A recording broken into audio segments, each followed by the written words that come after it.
Assalamualaikum teman-teman semua.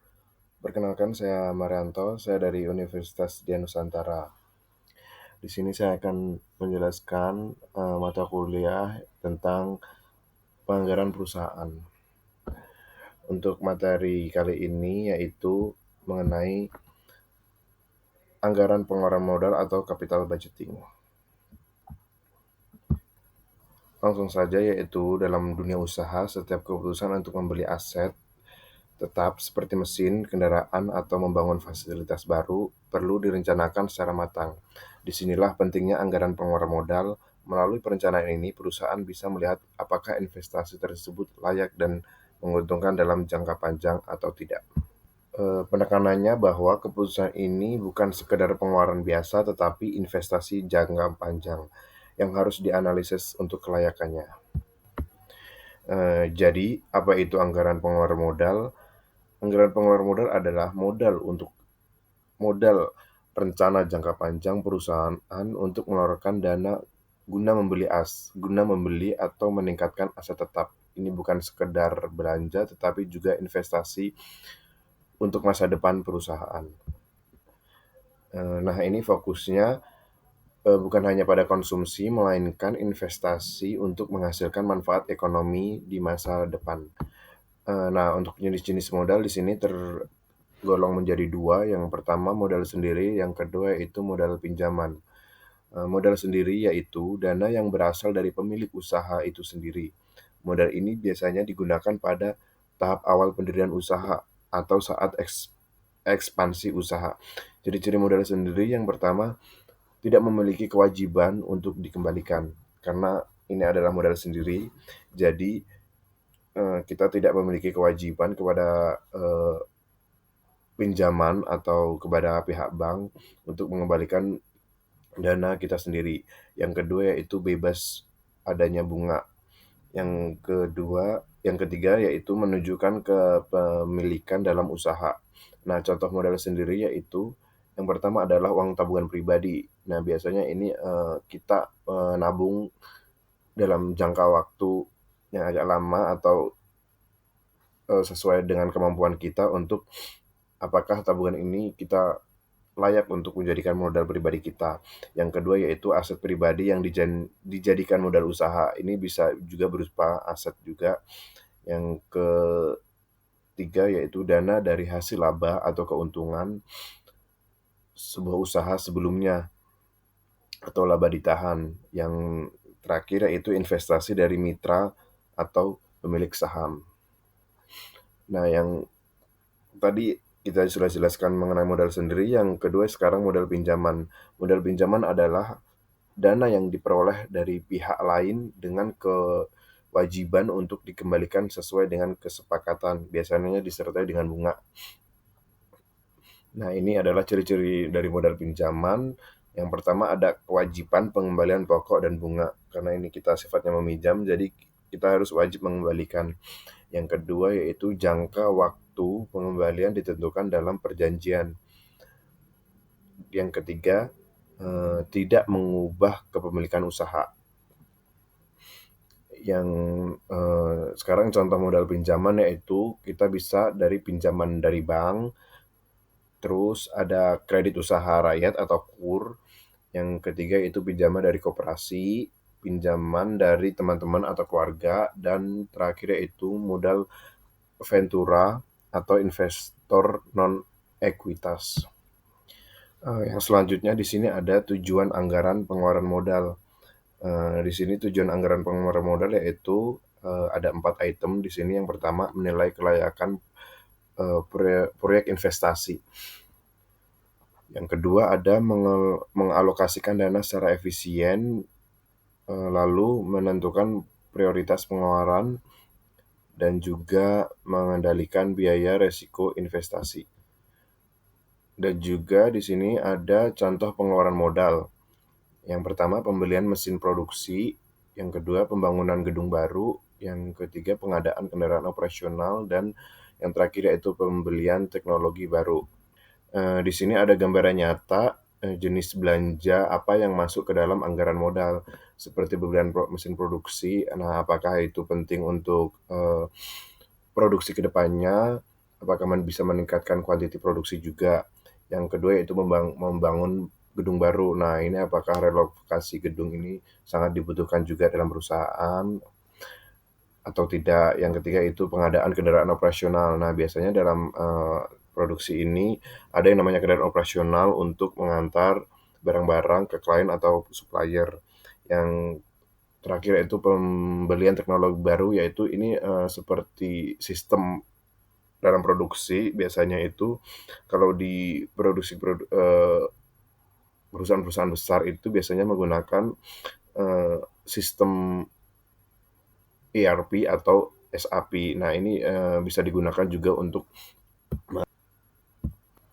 nah di sini ada contoh pengeluaran modal yaitu tadi yang pertama membeli mesin produksi. Nah ini apakah mesin produksi ini dapat meningkatkan kuantiti produksi kita, apakah, guna juga meningkatkan, eee, banyaknya produksi yang dihasilkan. Yang kedua membangun gedung baru ini apakah penting jika relokasi gedung baru itu menambah juga keuntungan atau margin dari perusahaan.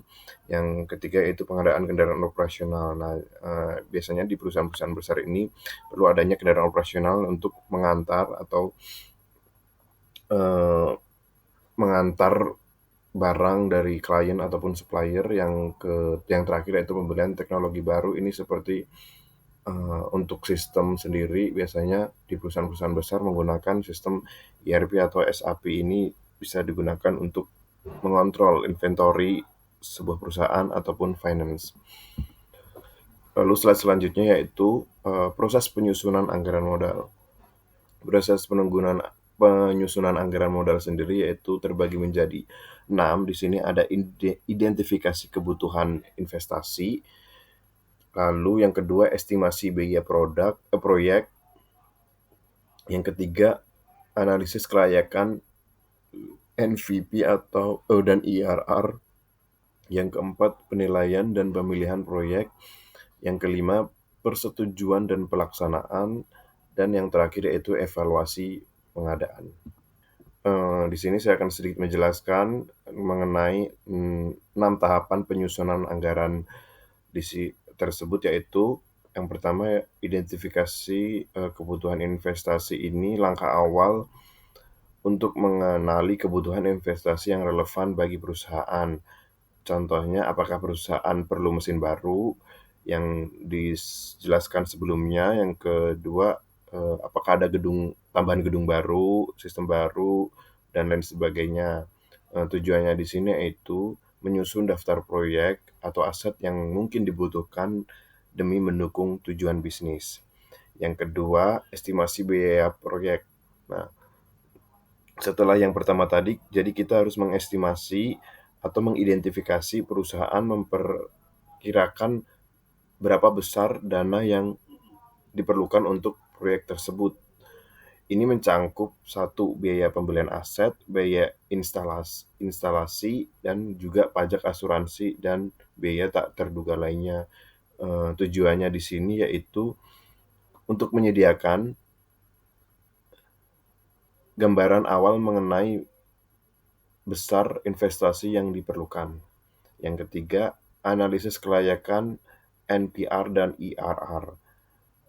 NPR ini adalah net present value atau menghitung nilai sekarang dari arus kas proyek. Dan IRR yaitu internal rate of return. Nah, ini untuk mengukur tingkat keuntungan proyek. Nah, tujuannya yaitu membandingkan manfaat ekonomi dari proyek dengan biaya dan resiko yang akan ditanggung. Yang keempat ada penilaian dan pemilihan proyek. Nah, dari hasil analisis kelayakan yang tadi, perusahaan dapat menyeleksi proyek mana yang benar-benar akan dilanjutkan. Yang kelima, persetujuan dan pelaksanaan. Proyek dari persetujuan dan pelaksanaan ini, proyek yang harus atau mendapat persetujuan dari manajemen atau dewan direksi. Nah, setelah disetujui, biasanya proyek masuk ke tahap pelaksanaan atau implementasi, seperti pembelian aset, pembangunan, dan lain-lain. Jadi semua itu perlu adanya persetujuan dari manajemen juga. Yang terakhir yaitu evaluasi dan pengendalian. Nah, setelah semuanya susunan anggaran modal itu disetujui, biasanya adanya evaluasi. Nah, evaluasi di sini ada mungkin saya bisa jelaskan cuma ada 3 di sini, yaitu apakah proyek berjalan sesuai rencana, yang kedua apakah biaya melebihi anggaran, yang ketiga apakah waktu pelaksanaan sesuai dengan jadwal. Selanjutnya yaitu ada faktor yang mempengaruhi pengeluaran modal. Di sini ada 4 faktor. Yang pertama ketersediaan dana perusahaan, yang kedua tingkat bunga dan inflasi, yang ketiga resiko proyek, dan terakhir peraturan pemerintah. Nah, di sini ada ketersediaan dana perusahaan, faktor paling besar dalam pengembalian keputusan investasi. Poinnya, jika perusahaan memiliki dana yang cukup atau laba ditahan, modal sendiri atau akses dari pinjaman, maka kemungkinan untuk melakukan pengeluaran modal itu lebih besar. Dan juga ada jika dana terbatas, perusahaan mungkin harus menunda atau memprioritaskan proyek mana yang lebih penting. Yang kedua, tingkat bunga dan inflasi. Tingkat bunga dan inflasi ini mempengaruhi biaya pinjaman. Jika bunga tinggi, biaya investasi juga tinggi, sehingga proyek bisa menjadi tidak layak. Inflasi yaitu menentukan biaya proyek di masa depan. Jadi, untuk nilai inflasi itu adalah, cara kita mengetahui nilai proyek di masa depan dan mempengaruhi nilai arus kas yang diharapkan dari sebuah proyek. Yang ketiga yaitu resiko proyek. Nah, resiko proyek ini, tiap proyek memiliki tingkat resiko yang berbeda-beda. Bisa dari teknis, finansial, dan operasional, ataupun juga bisa dari pasar. Proyek dengan resiko tinggi biasanya membutuhkan analisis yang lebih mendalam, atau bahkan ditolak jika dianggap terlalu berbahaya. Yang keempat, peraturan pemerintah. Nah, ini termasuknya adalah faktor eksternal karena adanya peraturan yang berkaitan dengan tingkat lingkungan, pajak, izin, dan juga industri bisa sangat mempengaruhi keputusan pengeluaran modal. Bisa berupa pembatasan, intensif pajak, dan juga regulasi teknis. Untuk selanjutnya yaitu ada resiko dalam pengeluaran modal. Mungkin untuk resiko ini sangat mudah dipahami. Yang pertama, keterlambatan proyek.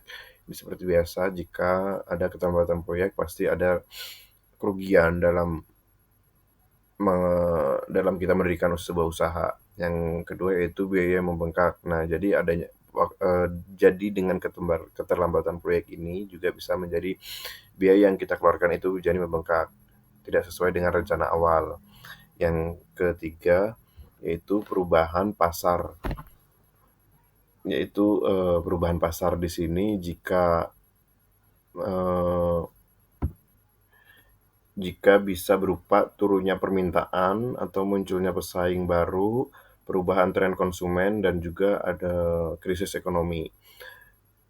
Yang keempat, perkiraan arus tidak akurat. Di sini, proyeksi arus kas masuk dan dari proyek, investasi ternyata terlalu optimis atau keliru. Nah, penyebabnya di sini ada asumsi penjualan terlalu tinggi, tidak mempertimbangkan biaya operasional tersembunyi atau perusahaan dalam kondisi pasar. Dampaknya di situ NPV dan IRR bisa menyesatkan sehingga keputusan proyek investasi menjadi salah. Selanjutnya di sini ada kriteria utama penilaian investasi. Yang pertama ada payback period atau periode pengembalian. Definisi di sini yaitu waktu yang dibutuhkan untuk mengembalikan seluruh investasi awal dari arus kas masuk. Nah, rumus payback period di sini yaitu investasi awal dibagi dengan arus kas masuk tahunan. Kekurangannya untuk payback period ini mempertimbangkan nilai waktu uang dan arus kas setelah periode pengembalian. Yang kedua, net present value atau NPV, di sini yaitu selisih nilai sekarang dari arus kas masuk dan nilai sekarang dari investasi awal.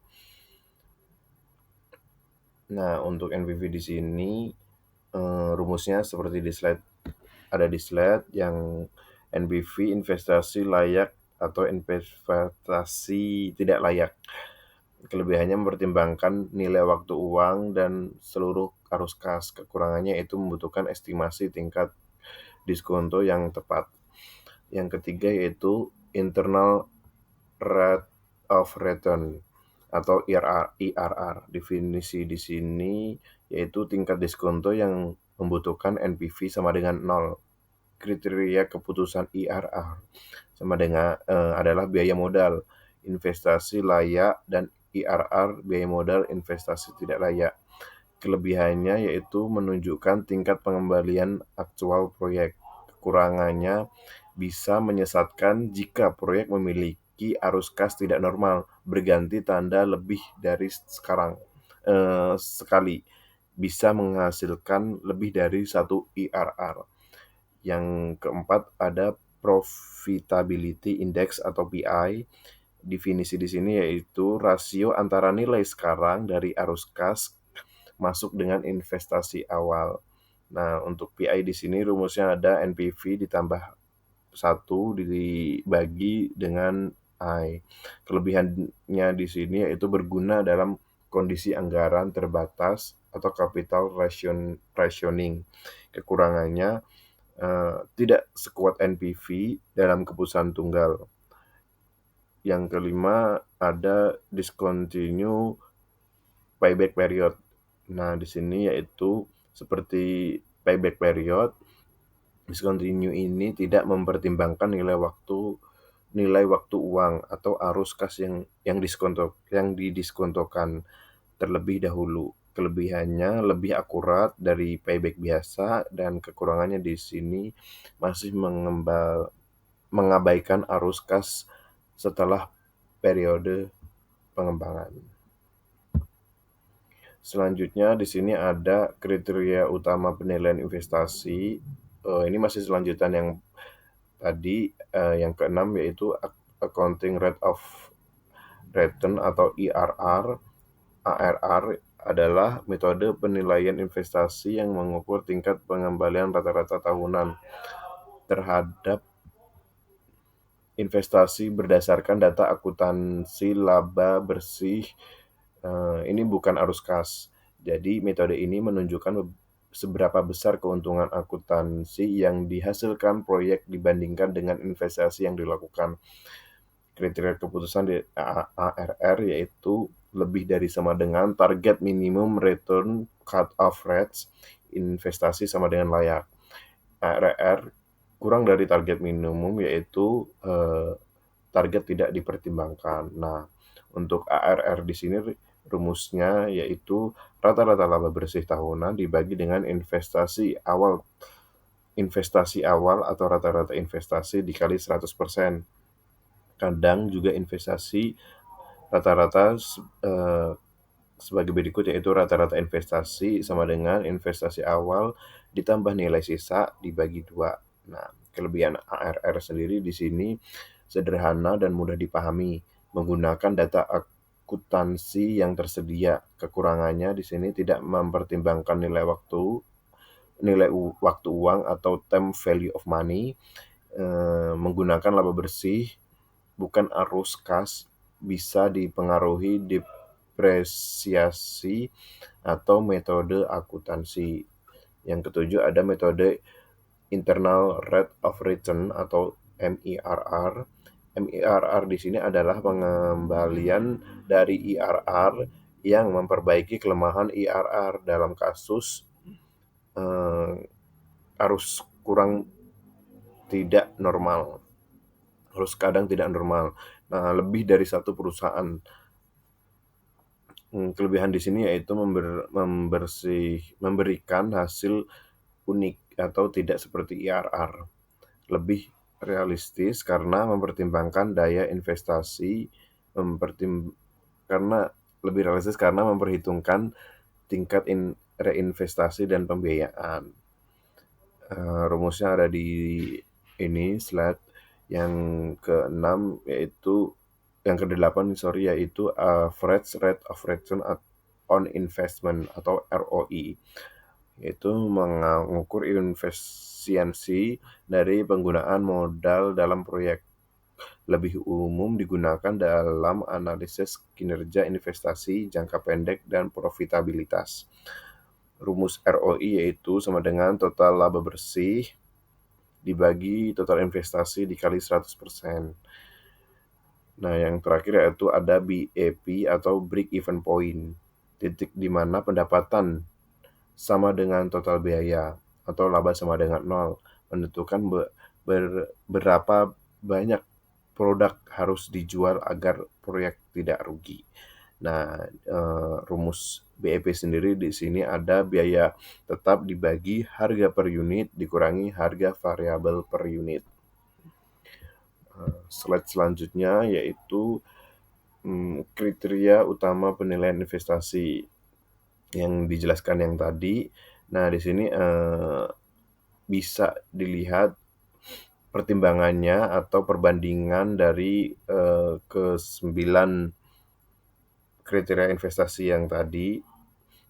Dari payback period, pertimbangannya likuiditas awal, nilai waktu uangnya tidak masuk dan digunakan saat ingin tahu kapan modal dikembalikan. NPV di sini pertimbangannya yaitu nilai tambah proyek, nilai waktu uangnya di sini oke, dan digunakan untuk menilai kelayakan proyek secara absolut.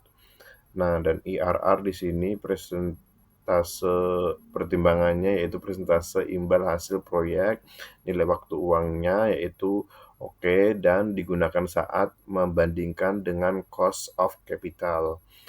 Dan PI di sini pertimbangannya efisiensi investasi, nilai waktu uangnya oke, dan digunakan saat ada keterbatasan anggaran. ARR di sini pertimbangannya profitabilitas akuntansi dan nilai waktu uangnya ini tidak masuk dan digunakan saat analisis berbasis laporan keuangan. Ada MIRR di sini pertimbangannya imbal hasil proyek realistis dan nilai waktu uangnya ini oke atau masuk dan digunakan saat IRR memberikan hasil ambigu.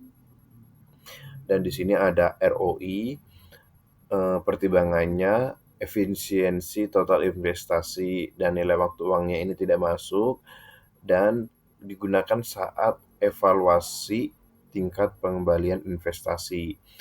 Dan kriteria selanjutnya ada break even point atau BEP. Di sini pertimbangannya tidak impas volume atau penjualan dan nilai waktu uangnya ini tidak masuk dan digunakan saat menilai batas bawah proyek tidak rugi.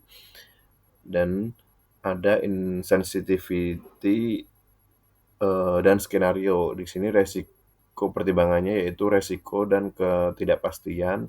Nilai waktunya ini bisa masuk dan bisa enggak. Di sini juga digunakan saat proyek dengan ketidakpastian tinggi.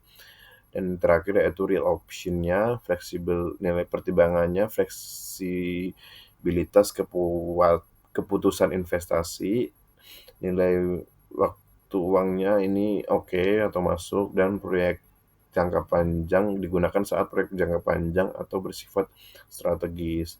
Ini tidak kalau X ya ini atau tidak masuk ini yaitu tidak mempertimbangkan nilai waktu uang. Dan yang centang di sini ada mempertimbangkan nilai waktu uang.